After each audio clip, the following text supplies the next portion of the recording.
Ja, vi har fået opgave 2,5, og i opgave 2,5 er der to tal, vi skal bruge. Der er 200, 120 og 300. Starten den er på 300 og 120. Det skal vi lægge ind i en funktion. Og funktionen er 120x plus 300.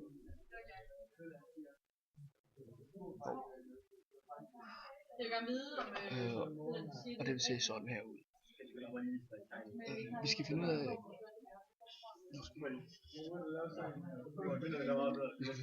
for eksempel hvad 1740 er, hvor mange timer det er. Og det kan vi gøre på den her måde ved at trykke på den her og skrive 12 timer, og så vil vi gå hen på 12 timer, fordi det er 1740. Og vi har altså lavet et diagram, som er her, hvor vi kan se antal timer og ugeløn i kroner.